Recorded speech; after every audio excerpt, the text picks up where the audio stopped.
Via Nova, Gérard Prosper. I don't have the money, but I give you my heart. And Louis, mesdames et messieurs, s'il vous plaît, laissez-moi vous parler d'une histoire incroyable. Celle-là concerne ma Élise. Élise est ma vie, ma foi, mon nom.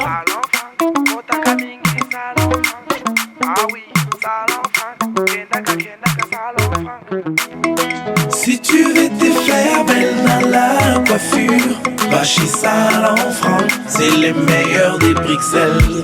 Oui, ça n'exclut personne, papa ou maman. Je fais appel à vous les grands hommes, les grandes dames, ainsi que les enfants. Venez visiter le spécialiste de la coiffure, Salon Franck, le meilleur de Bruxelles. Salon Franck. 30 ans d'expérience. Chez nous, c'est le professionnalisme, la classe et la qualité. Spécialiste de coiffure, homme, femme, enfant. Il prend soin de votre beauté. Il met tout aspect vilain à côté. Pour te faire belle, Salon Zakakamoko. Salon Franck, Bimi sa beauté. Si tu veux te faire belle dans la coiffure, va chez Salon Franck, c'est les meilleurs des Bruxelles. Si tu veux te faire belle dans la coiffure, va chez Salon Franck, c'est les meilleurs. Avec cette carte de fidélité, vous avez droit à une coupe gratuite. Salon Franck, le meilleur de Bruxelles. Chez nous, c'est le professionnalisme, la qualité et la classe. Pour Kinshasa, Salon Franck, 163 Willy Kitega, commune de Kinshasa. Contactez-nous au plus 32 466 375 502. Si tu veux te faire belle dans la coiffure, va chez Salon Franck.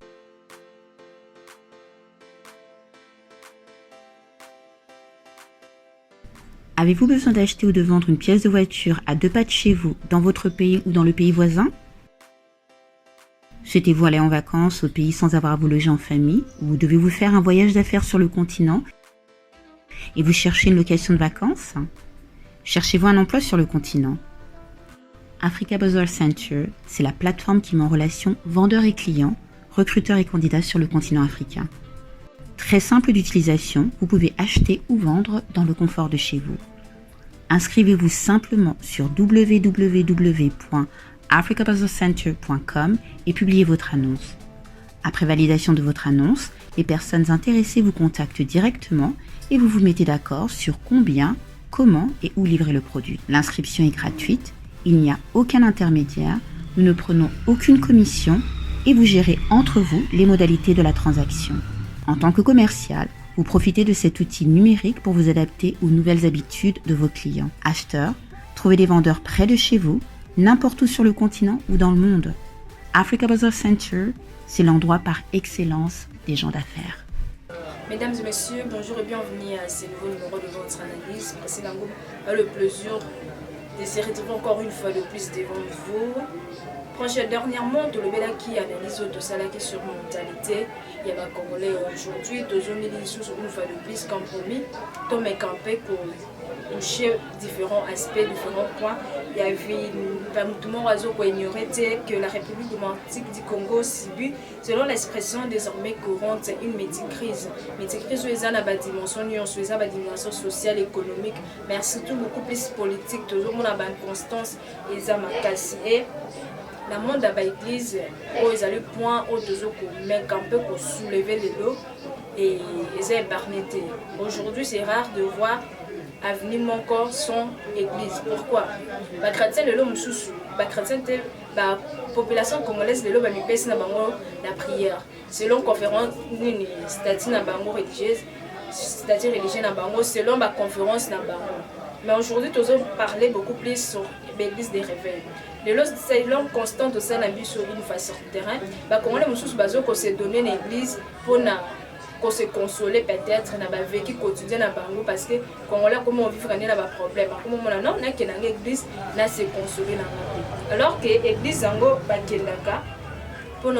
parce que ça fait environ 20 ans que la République démocratique du Congo connaît un éveil évangélique considérable sur toute l'étendue du pays. L'église se multiplier chaque jour. Tous les jours, nous avons au moins la multiplication de l'église, surtout l'église de réveil. Nous avons martelé sur ça parce que les lots vendent beaucoup plus dans l'église de réveil. Nous savons que les accords en côté, les accords musulmans, les accords l'église protestante, les accords l'église union somma, les lots nous avons beaucoup plus l'église de réveil. Est-ce que l'église de réveil est l'institution qui appuie le développement de la RDC?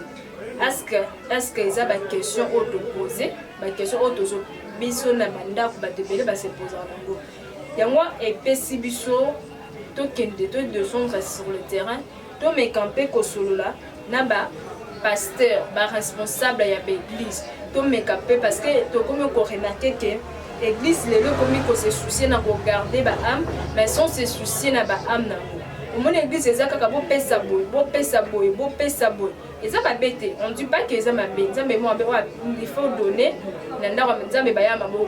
On ne refuse pas parce que moi-même je suis chrétien.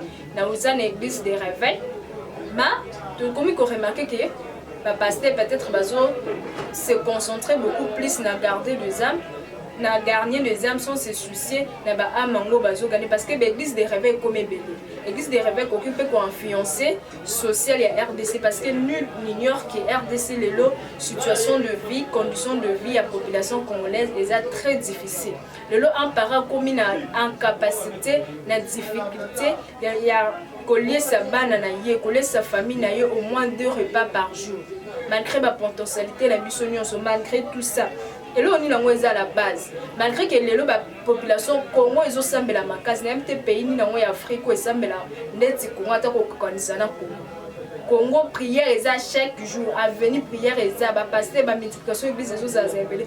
Mais en même temps, Congolais, mais en même temps, Congo comme il fait normal. En même temps, la famille n'a pas de car ninga na yo moko bozala na ye boliaka na ye bosana nyonso yango mutu soka mona ofongola ta moi eloko na yo e bando ko tselo ta 100 francs parce que la majorité ya ba congolais ba vivre na commerce le congolais comme muta 6 classe azo diplôme ba ko leta ngozo ngana ndako organiser que l'homme n'a que déposer CV organiser non qu'est-ce que je peux faire na fongola ta ma cabine na fongola telo na ngai et lukela e ko tsela nga quelque chose c'est ça. Esprit continue parce que moi peut-être na mutu na tse que non misala ezate c'est pour ça que kenda ki bongo tu interviewer quelques pasteurs. Premièrement toujours toucher toujours échantillon mon corps il y a 50 par confession 50 pasteurs tu toucher quand ba pasteur te tu toucher pe na ba sango tu toucher pe na ba musulman tu toucher pe ni on se faire partie na 50 échantillons na biso autoté. Quand on met camper ensemble na bango, ba pesa avis na bango sur question ozo lié na mboka parce que tolobi bongo na RDC détournement isa makasi mais la majorité ba politiciens bazo détourner baza ba fidèle à catholique musube bande bazo kota kota na bango ba réveil alors que détournement eza par ça bazo tolobi yango moyibi alors que bible lobi ke koyiba eza parmi makambo nzambe telemela est-ce que na église esika bakendaka Mate yawane kota bango kota bango te apport ya église na vie ya société na vie na biso ya moko moko na vie quotidienne na biso ezanini lelo église ekomi lokola on n'attaque pas on ne condamne pas je fais qu'il analyser l'autre toujours mon enfant de la rue ba komi ebelé so to bito analyser bien cause paix monsieur ezana ba église surtout église dit de réveil ezana ba prophétie monsieur bazo pesa Dieu te parle tantôt d'une manière, tantôt d'une autre. C'est un peu mon père le prophète va prophétiser. On ne refuse pas qu'il y a solo bazali, il y a vrai bazali, il y a ma bébé bazali. Alors que comment institution on a église de réveil, comment cause à la structurer parce que biso ezala ya vrai, ezala ya faux, toye bien toza wana ti. En tant que wana je m'adresse directement à pasteur de l'Okamba. Oh il est là dans l'administration, je sais pas. Ceux qui a bango administration peut-être ils sous kaka na hiérarchie, na l'église où ils ont la notoriété moroboy. La église où ils font chaque jour na ba coin ya ba avenue, ba balandela ngote. L'église des réveils comme ina désordre manque total. Ba fond de la rue comme dans le bela ki bango belé mingi baza conséquence ya ba prophétie, ya ba orientation ya ba pasteur mingi. Au moins papa na mama baboyani to papa akufi abali mama bali mo mobali mususu to papa bali mobali mususu tango koya bana na bakomi bandoki lelo après demain bana wana ba se retrouver na la rue soki to bito interviewer mona comment ko ya libanda au mona bana ebele ba ko accuser église. À part ça, apport il y a église na vie na biso na vie de tout le jour na vie sociale église ko apporter nini parce que église ne sangane ezateka ko senga ka badi action de grâce église peut ko loba non to bozala bandimi combien to ça l'appel de fond to tonga par exemple école et sunga par exemple bano par exemple bana bitike pour faire l'église peut ko s'organiser non to tongi école pour na to malgré que gratuité ezali mais gratuité za na niveau primaire pe gratuité ngoza effectivement capacité et ko peut ko soutenir na ba action moko boy le tout monde que ba pasteur bazaka beaucoup plus bo pesa boy botia boy les abongo et logo vraiment etinda ki biso que de tout monde ba pasteur à part ça aussi on a énuméré bino parce que deux autres l'accès ba quelqu'un interview auto interview qui première lot parce que toujours parce que ba pasteur basé belé faux tous à 4 districts il y a vu la Kinshasa tous na funa moi malukunga na Tchangu to mekapé un chantier ya l'église de réveil après to 4 zangamba ba confession rédigée sous mais tout la biso ya liboso to tuna qui premièrement et ça apport il y a église la vie sociale ya ba congolais parce que biso na soto yebi que congolais azo vivre na ba conditions moko très difficile social ya ba congolais azo ba betela ngo c'était congolais comment vivre na taux du jour pe taux du jour ngo koma tozu to lié tozu te to melima itola linzamba osu et ça message oyo ba pasteur mingi batina muto ba congolais mbelo akoma avant la journée mobane église assemble la nzamba suma alors que ici la main ne tombe plus mais on assiste la personne neni congolais ko lia na sueur ya mutoki na etolobi te que congolais zo lukate mais la majorité bazo ko me camper kolala na l'esprit que baby que non atana luki na ngate nzambe ya kozuma alors que c'est pas ça nzambe va sunga faut amona na eloko yo zana ngo message nini olelo église na ba eyeli biso église comme na ba message ebele parce que so to bito landela bien la majorité ya l'église de réveil et ou na l'église catholique alors que message ba yeli biso est un peu différent message ngo mususu so kabula famille mususu so sala à part ça aussi to lobela qui pourquoi question de qui pourquoi malgré multiplication de l'église malgré l'église comme ensemble la chaque jour du lundi au samedi ba programme na l'église tina dimanche ezali mais le long mutema mabena ba congolais aussi la te congolais azo yinana bomi obndazo boma congolais liboso eza congolais mo avant toi attaquer bato au est Rwanda avant toi attaquer Union Rwanda surtout bitola de la source ya muto azo boma mboka premièrement eza congolais yemoko non sona tozo ko analyser et ya souka nango question te poser qui ba pasteur ba mekape ko yebisa biso qu'est-ce qu'il faut faire en tant que bango ba homme de Dieu pour bazape na spiritualité em sou biso to mona na nzoto em sou bango bazo mona ke place congolais au kangama peut-être ça na molimo parce que to biso qui quand ça marche pas parce que tout est bloqué na RD Congo to zonga na source em sou bango ba koyesa biso qu'est-ce qu'il faut faire pour na Congo vraiment et se développer pour na Congo le PACK. Alors, sans plus tarder, pour ne pas abuser de votre attention, je vous propose l'interview. Il y a un pasteur auto interview qui et on se retrouve juste après. Dans la vie sociale des Congolais, je peux dire oui comme non. Parce que il faut d'abord que l'Église crée l'impact. Comment créer l'impact? D'abord, dans la vie des Congolais, il faut que l'impact de l'église soit visible en créant par exemple des écoles, des hôpitaux, tout ce qui peut contribuer à la vie des Congolais, qui peut contribuer à la société. C'est très important. Donc, là, on peut dire que oui, parce que jusque-là, elle n'est pas encore visible, d'après moi, elle n'est pas encore visible parce que il faut que l'Église crée quand même pour que l'impact dans la communauté congolaise. C'est-à-dire qu'il faut qu'elle crée. C'est-à-dire, comme je disais, ouvrir d'abord les écoles, ouvrir les hôpitaux, ouvrir des activités comme commerciales qui peuvent aider aussi les Congolais. Pour que c'est ça l'affaire de créer l'impact.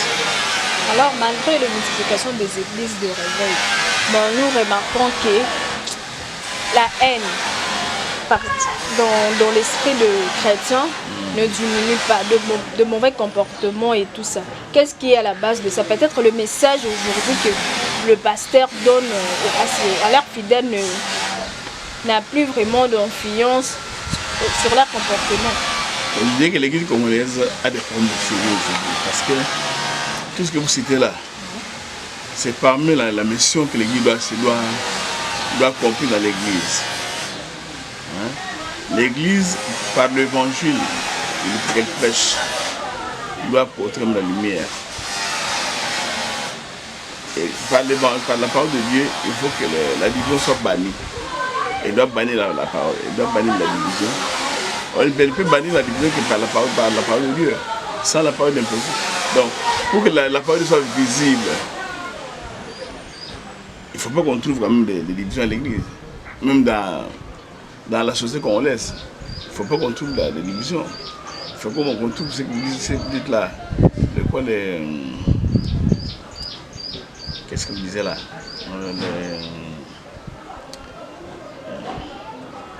De la haine, hein? De la haine. C'est la haine qui crée la division. Là, il y a la haine, il n'y a pas l'unité. Le Seigneur est venu pour qu'il y ait l'unité. Si l'unité n'est pas là, c'est-à-dire le message de Christ n'est pas prêché comme il faut. Donc, nous ne devons pas prêcher pour des intérêts égoïstes. Nous devons prêcher pour ramener les gens au Seigneur. Ramener les gens au Seigneur, c'est-à-dire ce qui peut faire que l'impact soit visible dans les Congolais. Or qu'aujourd'hui, nous pouvons dire que c'est presque à 80-60% des Congolais qui sont chrétiens. Mais on ne voit pas son impact. On voit que des divisions, des gens qui insultent même le président de la République, qui insultent même les autorités du pays. Or, c'est pas normal. Ce n'est pas de recommander comme ça. C'est bizarre. Donc il faut vraiment que l'Église fasse l'effort. L'Église fasse l'effort d'amener les chrétiens sur la voie que Dieu veut, sans laquelle on ne peut rien. Alors si vous devrez donner un conseil au chef de l'État, un conseil au gouvernement, parce que les conditions de vie de la population congolaise est très déplorable. Bon, pour ce qui concerne les conseils à donner au président de la République, moi je dirais que, quant à moi, parce que les gens ne voient seulement que le ventre, hein, comme on dit que le ventre affamé n'a point d'oreille. Mais laisse-moi dire que le président est en train de faire un grand travail, qui est apprécié par dans le monde aujourd'hui. Aujourd'hui, mais parce que ce qu'il fait n'est pas visible. Et ce n'est pas le président qui doit tout faire. Il y a le gouvernement qui est là, qui doit accompagner le président dans ce qu'il fait. Il y a le président, quand on parle des autorités du pays, ce n'est pas seulement le président. Il y a le président, il y a le gouvernement, il y a l'Assemblée provinciale et le Sénat, il y a aussi il y a aussi comme l'autre quoi, c'est le député. Les députés c'est l'Assemblée. Le Sénat c'est le sénateur. Mais il y a aussi le magistrat. C'est-à-dire il y a les corps. Mais on dit qu'il n'y a pas de mauvais troupes, il n'y a que de mauvais maîtres. Parce qu'à la tête, on voit déjà le président de la République. Si quelque chose ne marche pas, c'est à lui qu'on doit premièrement poser des questions pour savoir qu'est-ce qu'il faut. Oui, il travaille, mais premièrement, il aurait dû commencer par améliorer les conditions de vie de la population. Aujourd'hui, la population congolaise est incapable de nourrir au moins, d'offrir des repas par jour à sa famille. Je vais vous dire un secret. Il ne faut pas être traité d'un cycliste. Mais la vérité est que le président Félix a des problèmes. Il a des problèmes sérieux. Pourquoi? Parce qu'il a trouvé un Congo vraiment dépourvu de tout. Maintenant, il s'est focalisé d'abord pour récupérer remettre d'abord le Congo sur la voie, diplomatiquement d'abord. Parce que nous étions un pays abandonné. La diplomatie ne fonctionnait pas. C'est aujourd'hui que la diplomatie fonctionne. Parce que nous avons quand même renoué avec la Banque mondiale, avec le Fonds monétaire international. Nous avons la possibilité d'avoir des crédits qui vont nous permettre d'asseoir l'économie. Mais tout ça, les gens ne peuvent pas le voir parce que les gens ne voient seulement le ventre. Comme le ventre affamé, il n'a point d'oreille, et n'ont rien à dire. Mais, donnons le temps au temps. Le réveil doivent être unis. Hein? Nous servons un seul maître, un seul Seigneur. Pourquoi les divisions? Lorsqu'il n'y a pas de division, c'est nous mettons notre foi en doute. Mais nous devons nous aimer d'abord nous-mêmes. Pour réussir la mission de Christ, nous devons nous aider nous-mêmes.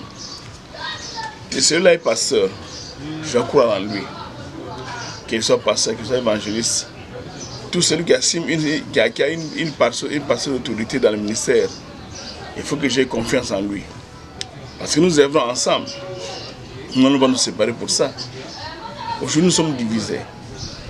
Et si nous sommes divisés, parce que nous constatons l'empoisonnement des pasteurs, hein, comment un pasteur doit empoisonner son prochain? Impossible. Toi, tu es pasteur, tu préfères empoisonner l'autre. C'est pour dire que oh, toi que je me mette. Ce n'est pas ça l'évangile que nous avons reçu de Dieu. Non. Nous devons travailler comme Dieu le veut. Soyons unis pour amener l'évangile là où on doit l'amener. Et quand le peuple sera uni, nous verrons un changement dans ce pays. Aujourd'hui, moi, je félicite les Congolais parce que c'est pour la première fois d'avoir à la tête de la présidence un pasteur quand même qui craint Dieu. Un pasteur qui connaît Dieu. Pardon, un président qui connaît Dieu. Tu sais que ce pays était vendu. Il était vendu depuis la période de Mobutu. Partout. Même pas les soi-disant autour de ce pays. On a vu des messes noires ici dans ce pays. Mais à la période de Félix, il a quand même renoué la relation avec Dieu, avec l'Occident, les États-Unis et partout dans le monde. Le Congolais a retrouvé sa place. Dans les conseils de nations, le Congolais a sa place. Là, il faut le croire. Donc ça, c'est une lutte d'abord. Dès qu'on va terminer avec ça, on ira petit à petit jusqu'à lutter pour le reste. Hein? Le reste d'abord. Les Congolais ne s'aiment pas, jamais.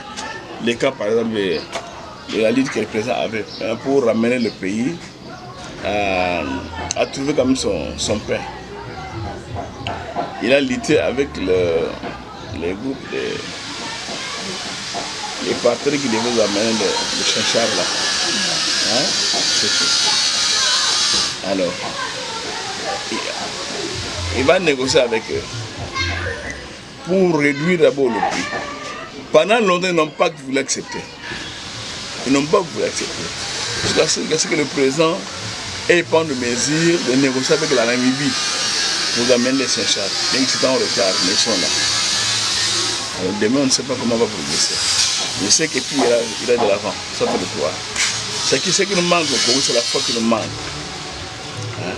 Moi, j'étais vraiment ravi d'avoir à la tête de ce pays un homme qui connaît Dieu. Et j'ai même remercié Dieu pour cela. Ce qui nous reste maintenant, c'est de prier, continuer à prier pour lui et donner le temps de pouvoir faire, pour accompagner son programme. Au départ, ceux qui l'ont laissé le pouvoir, ils n'étaient pas les nôtres. Hein? Ce n'est pas qu'ils ont laissé le pouvoir, non. Ils l'ont posé sur le pot de banane sur ce chemin, qui ne pouvait pas réussir. Hein? Jusqu'à faire partie tout le monde. Aujourd'hui, nous avons l'union sacrée. Voyons voir avec cette union sacrée. Bien qu'avec cette union sacrée, il y a aussi des petits problèmes. Parce que chacun a sa tendance, c'est ce qu'il ne faut pas. Mais il faut que le président fasse quelque chose pour retrouver la paix, afin de diriger le pays comme lui-même le fait. Et là, nous irons de l'avant. L'impact sera quand même visible, je le crois. Avec la foi que j'ai, je le crois. L'impact sera visible. Quand tout le monde va comprendre, le Congo ne sera pas le Congo de demain. Le Congo de demain ne sera pas le Congo d'hier. Il y aura un changement. La binga na kombo ya pasteur Cephas Nzao Zita naza l'homme de pasteur et église à Cité des Aigles. Na Selembao, na Sima prison avenue Zoka numéro 38. Et voilà. Lelo tokiti na epai na bino kotu na bino impact il y a vie. Donc impact il y a vie sociale, impact église na vie sociale il y a pas congolais. pour Nabino à vie Nabino Kozalani. Bon, awa nana loba donc répondre yo de deux manières. Alors c'est vrai aujourd'hui l'église a critiqué parce que la plupart des gens ont remarqué ce que Congo a mouillé c'est à cause de l'église. En fait, on est d'accord on a bateau bazo la bilo ba terre. Le Congo n'est pas ce qu'il est aujourd'hui à cause de l'église, non. Toute l'histoire du Congo depuis l'époque il y a Kassavou Boti l'autre tout le monde ni Congo et Zakaka ko penche vers le bas, c'est-à-dire Moka, la place seulement tentative belge Vatika mais Moka ils ont la kaka ils ont quitté de plus en plus. Donc la responsabilité numéro 1 il y a sous-développement Moka to il y a manque à vie sociale à Malam il y a peuple congolais ça n'arrive pas au pasteur. C'est vrai que il y a marche il y a pays la nation congolaise les hommes de Dieu aussi Bazan n'a pas les responsabilités mais donc on rejeter en fait toutes les responsabilités. Il y a Koufamboka Tene Batazoloba, entre guillemets, là-bas pasteur. Question là, il y a que impact, il y a l'église dans la vie sociale congolaise, en fait, on répond de deux manières. De l'autre côté, il faut voir qu'en ce qui concerne l'église, il y a une question complexe, très complexe, parce que l'église est très complexe, parce que l'église, en fait, l'église, dans une église corps, il y a Christ. Église corps, mystère, il y a Christ. C'est une église invisible. Dans une église corps, les vrais chrétiens existent, les vrais serviteurs existent. Mais en même temps, nous avons également des faux et des vrais. Est-ce que vous comprenez? Nous avons des vrais serviteurs, nous avons des faux serviteurs. Il faut qu'on tienne compte de ça. Alors, du point de vue impact, nous avons un impact positif, c'est que font les vrais hommes de Dieu, la vraie église du Seigneur, et nous avons également l'impact négatif, c'est que font les faux serviteurs. Donc on va se diriger vers l'église et ils ont bien présenté. Est-ce que vous comprenez? Donc voilà pourquoi la Ligue d'abord poser fondement. Et à ce qui concerne l'église, nous avons la vraie église. Dans le Congo, nous avons la fausse église. Et quand je parle de la vraie église, nous avons l'église locale Goïté, mais je parle de l'église corps du Christ. Mais sur le plan, il y a impact de l'église corps du Christ depuis. Et Réveil Kotanamboka, ils ont bâti un grand travail. Un grand travail. D'ailleurs, ce Kotamboli en Afrique, peut-être en dehors un peu en Nigeria, mais il n'y a pas un pays où ils ont vraiment christianisé le Congo. Alors, le Congo, effectivement, dans un Bazali, et il y a de vrais serviteurs. Mais il y a également de faux. Il faut que impact des années. Impact des années qu'il y a une masse de conversion. Il y a des chrétiens, Baza Mingi dans le Congo, Bazali. Plus particulièrement avec Kinshasa et puis en Congo en général, il y a une masse, il y a conversion, transformation, peuple les Amakas. C'est vrai. Mais en tout cas, l'impact évangile dans le Congo est visible. La conversion d'une grande masse des peuples, c'est le travail que font le vrai serviteur, c'est le travail que fait la vraie église. Donc sur le plan social d'abord, diminution, il y a Bapakanou, et puis sur le plan spirituel, ils allaient regarder le royaume Yanzambe, et puis sur le plan social, ils allaient que c'est vrai, ma benne à mon kilo aussi la cathétique, ça il faut le retenir. Mais néanmoins, le Congo connaît un puissant réveil évangile, et puis les chrétiens mingi, il y a beaucoup d'habits. Pardon, évangile na boka na biso beni ba Kristo mingi. Et puis na ba difficulté beaucoup za la ko m'appelle le rôle la pays sur terrorisme za ma casse la souffrance. Mais impact évangile et puis c'est ba tout kimia peso ko atténuer esprit na la kati bana nza. Donc yango mona ma bedo passe ko dans ma casse mais na Congo mité ma bato kiti et puis et la seule le seul lieu de refuge aux Pesabatu et Likia hein monta kitsa motema c'est l'église. Les gens vont se réfugier dans les églises, dans la parole de Dieu, à l'espérance, à Zukinia. Donc, ce évangile dans beaucoup de thèmes, les pays ils ont en fait. Et l'église est joué un rôle dans mission mais en même temps, dans la deux semences, les diables aussi de l'autre côté, il y a toujours une fausseté, il y a toujours un faux évangile, il est en train de détruire aussi la société. Raison pour laquelle au monde il y a des vrais, il y a des faux. Donc, la grande réponse, il y a des bossos, la petite question sur celui-là. Malgré la multiplication avec l'église, mais il y a aussi la il y a un musicien, on a cité comme on a été, Nabombi, à lobby que j'ai cherché le monde, je l'ai trouvé dans l'église, et j'ai cherché l'église, je l'ai trouvé dans le monde. Bon. Que réponse nous avons en fait des relatives. Ça veut dire relative, c'est-à-dire des absoluté. C'est relatif. J'ai cherché le monde, j'ai trouvé. Il a cherché le monde, il a trouvé dans certaines églises et pas dans toutes les églises. Là, il faut qu'on précise, c'est très important. Je vous dis qu'il y a de vraies églises, il y a de vrais enfants de Dieu, il y a de vrais serviteurs. Au côté de l'église au monde aux Zambie, au côté de l'église au monde Misala en Zambie, la vraie église c'est ça dit. Mais là où vous trouvez le monde, ce sont des serviteurs du diable infiltrés parmi les chrétiens, parmi les vrais serviteurs, pour biaiser la parole de Dieu, pour topier la véritable doctrine de Jésus-Christ, pour détruire makambo ya Nzambe. Et raison pour laquelle le monde a sabatu ba sete na banzoto et bazo sala makambo moko eza na tina te ko bisa ba ngolo na banzoto, et ça c'est pas l'évangile de Dieu. Ça c'est pas l'évangile de Christ. Donc ce sont des faux infiltrés dans l'église qui font des choses, ils ont rejeté la disgrâce, la véritable parole de Dieu. Ils ont pas qu'à disgrâce la véritable église. Mais en fait, la véritable église, le vrai serviteur de Dieu, les vrais chrétiens font le travail qui leur avait été confié par le Seigneur. Ça l'appelle parfaitement. Voilà. Donc, supposons que 2023, aux 8 places, il y a Mokambi, il y a l'église.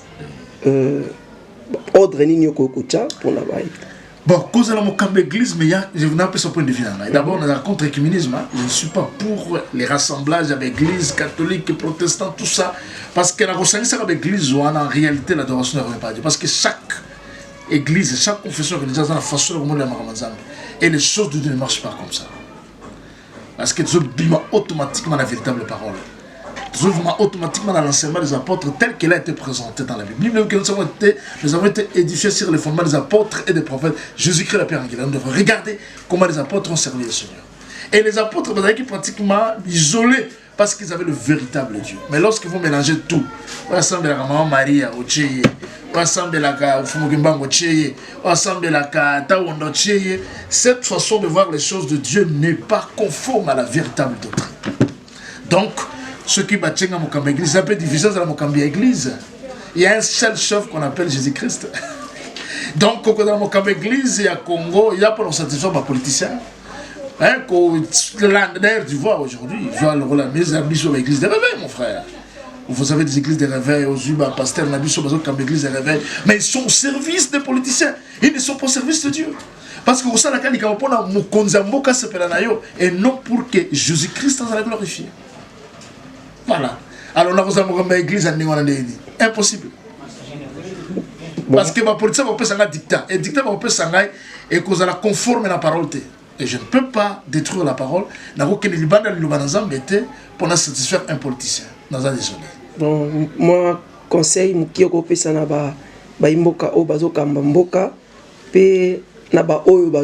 détourner les lots. Conseil, je diriger Mboka. D'abord, dans chaque nation, dans l'histoire du peuple d'Israël, Israël, les politiciens, ils avaient à leur côté de vrais. Bien des vrais hommes de Dieu. David, il y avait Nathan. Akab, il y avait le prophète Michel. Mais on va remarquer, il ne faut pas que l'homme de Dieu, pardon, le président Obakuya, il va entourer les serviteurs ou les flatteurs.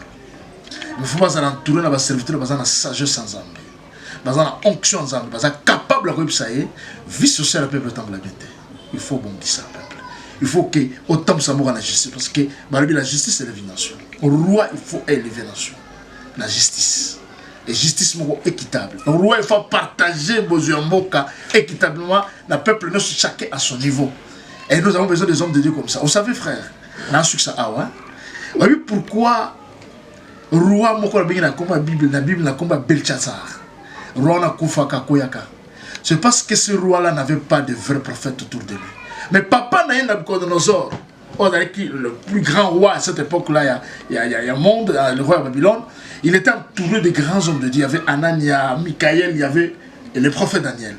Il y avait construit les ailes d'aigle. Il y avait que Babylone est maté parce que Daniel est capable de faire roi. Zongisa sala makambo na sembo pour que Nzambo établir yo roi à continuer à affermir mon conseiller. Est-ce que nous avons encore des gens ici dans ce pays, des prophètes, des évangélistes capables de dire au président de la République yo façon tam Nzambo ça bien bah ça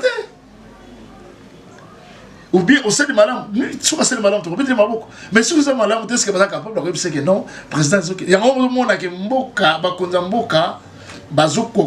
parce qu'ils ne sont pas à leur côté des hommes de Dieu élevés en dignité, au bazar capable par rapport à ce que dit la parole. Moi, je réponds au nom du pasteur Christian Bola. Je suis pasteur de l'église Source de Victoire. Ça se trouve derrière prison sacrale de Makala sur avenue Nossa, numéro 27, dans la commune de Sédemba. Papa, les lots moutons biso ezali malgré ba multiplication, il y a ba église des réveils. Mais tout le monde on a chrétien, bazobomana change mes athées. Et j'ai cherché le monde, je l'ai trouvé dans l'église. Et j'ai cherché l'église, je l'ai trouvé dans le monde. Bon, étant qu'homme de Dieu, argument ne cause ni par rapport à ça. Argument n'engage zaboye. Souvent ça moi confusion mingi. Vous savez, dans la vie, pour reconnaître les vrais, il faut qu'il y ait aussi des faux.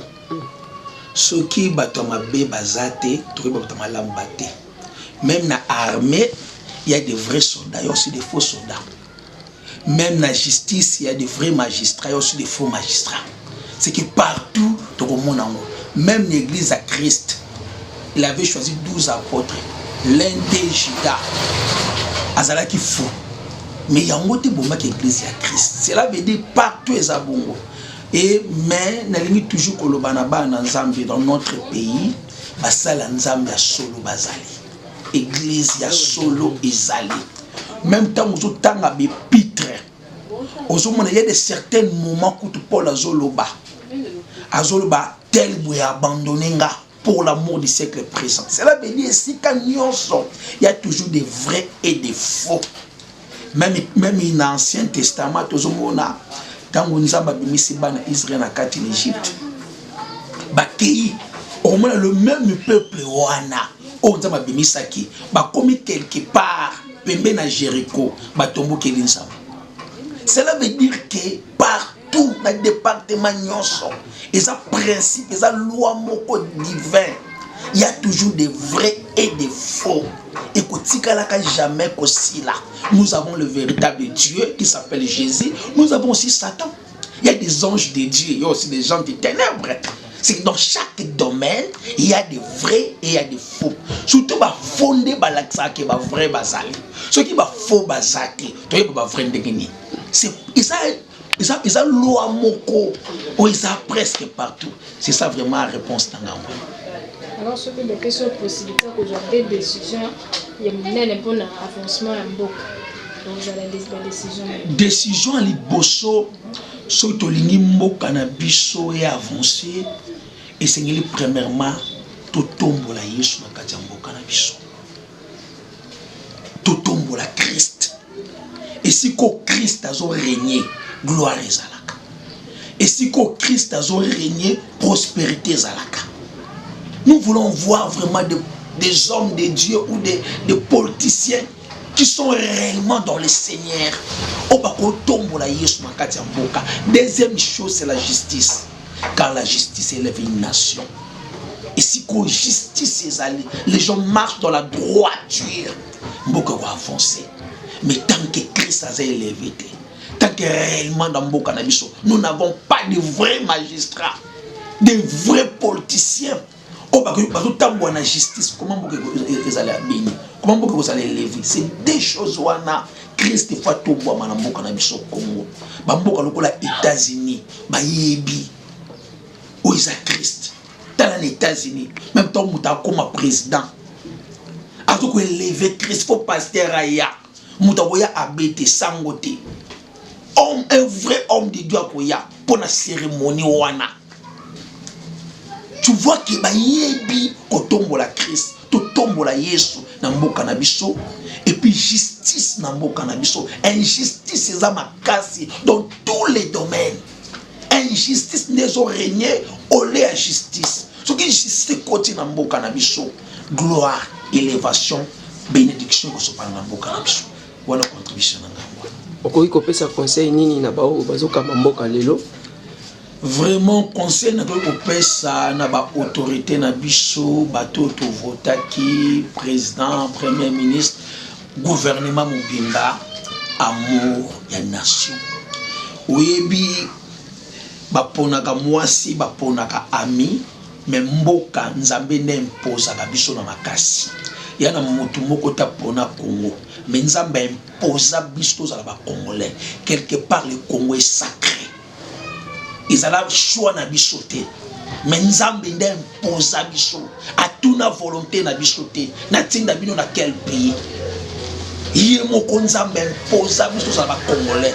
Et Congo est sacré. Nous devons aimer notre pays. Toi, Namboka Moussouta par Congo. Nous devons voir des autorités au ban amour Yamboka. Baza prêt à sacrifier vie na bango pour que Mboka na bango avance. Vraiment conseil na kopesa ba autorité balinga Congo. Balinga ka ba bien ya Congo te mais balinga Congo. Nous avons des politiciens balingi richesse à Congo mais balingi Congo te. Na la phrase moko ba congolais bazo vivre na Congo te. Si réellement tu veux vivre na Congo to koza na vie te. Toza na Congo mais to vivre na Congo te. Pour au Congo eza nango to koza na vie te. Parce que bato bazo kamba biso. Balingi mboka na biso te. Mais balingi bo minengo mboka na biso. Moko to ba politicien to ba prendre conscience ba comme na amour ya Congo. Peuple congolais on a souffrance te. Balinga Congo. Balinga ka richesse à Congo te. Conseil na ko pesa ba.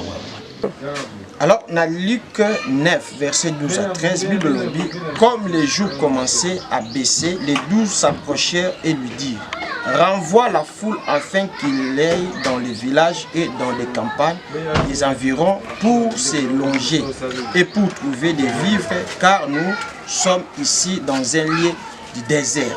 Donc ici, nous voyons que Christ a yebisi baye kolina parce que baye koli baye babisi babi bato bazo landa biso tozongisa bango parce que bazana biloko olia te puis bazana la place ya kolala te pour que l'endroit où esika otozali esika mo désert. Mais écoutez la réponse de Jésus-Christ. Jésus leur dit, donnez-leur vous-même à manger. Donc c'est par là nous voyons la responsabilité de l'église, donnez-leur à manger. Donc l'église a une grande responsabilité de donner la vie. La vie.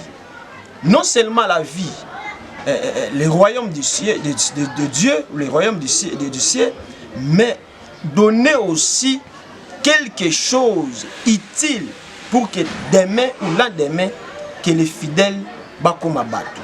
Mais aujourd'hui l'église, ils ont fait ça en côté. Voilà pourquoi on a dit que sur le plan spirituel, il n'y a pas les pactes. Et sur le plan aussi social, l'église et ils ont fait pacte. Aujourd'hui, je vous dirais mieux, je vous dirais ça. Que les lots et nous sommes des champions à demander. Les pasteurs sont des champions à demander. Qui va donner 1000 $, qui va donner 100 $, qui va donner... Je n'ai pas dit que c'est mauvais, c'est bien. Mais, de notre part, est-ce que les choses ont fait ça? Voilà pourquoi il faut que l'église ait ça quelque chose. Alors sur le plan social, comme maman tu viens de le dire, sur le plan social, il y a zéro parce que l'église ne produit rien. L'église ne se développe pas. Aussi l'église est même, ils ont un centre de santé, ils ont un bilanga, ils ont un il y aura les changements. Même dans nos quartiers, comment l'église est un quartier, mais avenue, ils ont foule. Est-ce que c'est normal? Et l'église elle-même est beaucoup se sensibiliser dans le sens qu'il va fouloir les longueurs, tout ça pour que l'environnement. L'église ne tient même pas tout cela. Mais ici, Christ a dit donnez-les. Donc l'église a une grande responsabilité quant à ça. Je ne sais pas si. Alors, comment faire pour nous retirer ordre dans l'église? Est-ce qu'il faut l'église, quand tout le monde est venu, 4 églises, 5 églises. L'église de rêve comme tellement, c'est pour nous retirer ordre. Ça c'est l'affaire de l'État. Il faut que l'État s'impose à propos de l'église. Il y a des églises qui n'ont même pas de documents, mais qui fonctionnent. Là, il faut maintenant la responsabilité revient à l'État. Il faut que l'État mette de l'ordre. Et à propos, de toutes ces choses-là, quant à moi vraiment. Bon, pasteur Dodo Kamba ye mutazani na administration ya église de Réveil. Est-ce que kitaka na église o ya mike o ya penza ye banité to bango basuka kaka na bango moko kuna ba évêque. Bon, là, je ne crois pas. Et je m'en profite aussi, à sa papa. Tu es notre papa. Tu es représentant légal de l'église. Alors, il faut descendre dans l'église pour fonctionner normalement. Et des églises qui ne fonctionnent pas normalement, ça, ce sont des églises à fermer les portes. Parce que Dieu, c'est un Dieu d'ordre. Dieu n'est pas un Dieu de désordre. Comment les églises peuvent comme les gens disent non, c'est pas bien. Je demande à notre papa Dodo Kamba de faire un effort, vraiment de descendre sur le terrain, de savoir quelle église qui doit fonctionner et quelle église qui ne doit pas fonctionner. Ensemble avec l'État, je crois qu'on peut mettre tête à toutes ces choses-là.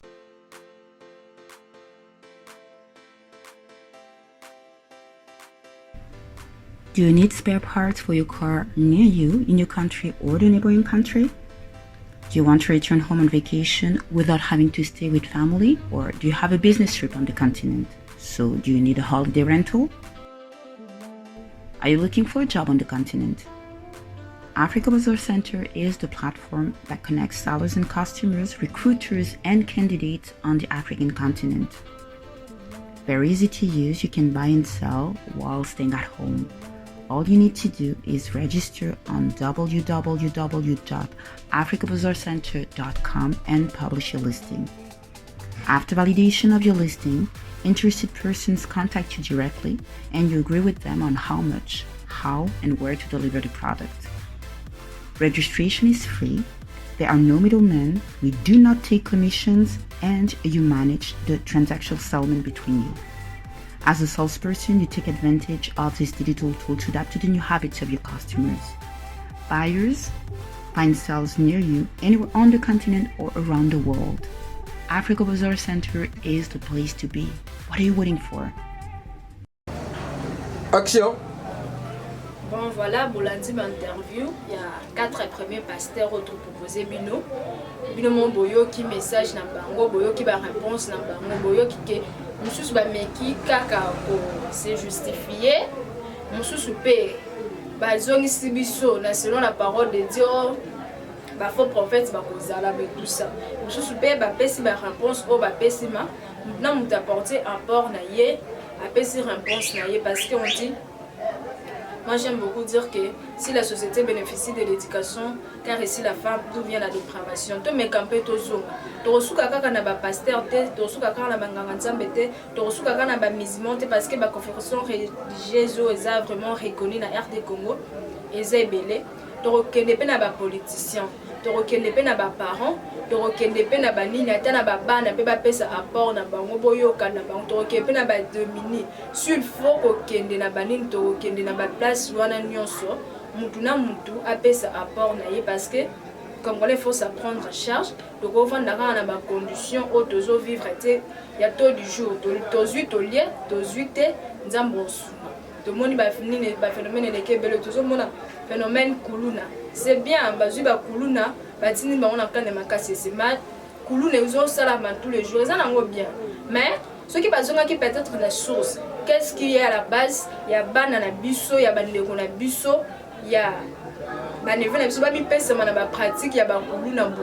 Et là on est à la base. Peut-être que so bazonga qui wana demain après demain ba kozala nini na bakozala bakosenga ka te bakenda ka recours na banini parce que Congo balukaka mingi ba calmement po otozo benga ngo eza calmement bozo calmer que non kuna eleki makasi bozui moi 10 botini bona kana masese Congo epesa calmement mais balukaka te bakata hémorragie mbala moko na source place ezokuta yango na tulobino il faut tokende komona Batouman comment selon baspect na bango tokoluka ba leader d'opinion tokende ti et pas ba musicien sur le faux pour mutuna mutape sa apport na ye na certain na ye place azali qu'est-ce que et loko nini certain na ye wana ko sala pona ko apporter en plus pona ko longola kawo pona ko longola crise eza na niveau ya RD Congo bolandi ba pasteur tokozonga na pe der prochainement to bakisa ba interview mususu ya ba pasteur to ando ke no boyo ka pe ba pasteur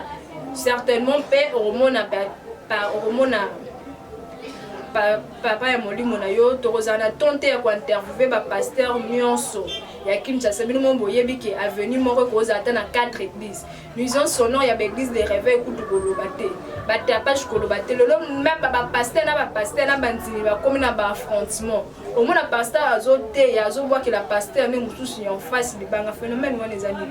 Alors vraiment nous pensons que église de réveil en tant que telle il faut qu'on m'a structuré. Il faut qu'on m'a ebanda rolandela musu ba message mususu bomona ki dernièrement vidéo le cas qui non malgré que zaki na Kinshasa te malgré que zaki na RDC te ma esali passe au mona ke pasteur azo sur la bandine na émission to bito landela na Kinshasa to mona ke ba pratique wana ezo sala mape aska eza bénéfique pour na mboka apport l'église de réveil na Kinshasa na RDC na développement ya mboka ezali pasteur ezateka ke c'est lui qui travaille à l'hôtel, mange à l'hôtel. Ou au PC dit non. Pasteur P, l'église P faut aller en social et apporter en plus. Et d'arraper banzimi na bango. Ezate que pasteur soki mondimaye, otandika loboko asambeli nzamba kosu. Alors que ça ba problème musu ba ko vendre pe na l'église. Lolo banzimi ba komo yoka beaucoup plus ba pasteur na bango. Au moins moi sazo yoka pasteur na bango. Kolega ndenga yoka mobali na ye omona mtezo banga pasteur na ye kolega ndenga zo banga nzambe omona église balata ka pantalon te so moni fidèle mon alati pantalon so moni pasteur na ye akimi mpanzi pasteur amona alors que abosali ke nzambe azali kolo amona nyonso le bandima comme ko se cacher ntema bezoti malgré ba message ba pasteur bazotangila ma rien ne change tout ça ba commentaire mingi on se réserve pour la fin. Toyo kana nous ba interview ya ba pasteur moko na moko na muta se faire idée na ye après na suka na ngoto ko sala analyse na biso na plateau encore to sala analyse bino pe bo se faire analyse na bino n'oubliez pas aussi botika ba commentaire na bino so boza pe na ba question e ko sunga biso pe tant to sa ba de son na biso to tuna ateza pasteur za la musicien za to ko sa ba certains nyonso ya vite ko de koyeba ceux qui hémorragie et utiwa puis c'est par ici que nous bouclons émission la mission Mukola Lelo. On se retrouve très prochainement mais d'ici là portez-vous bien.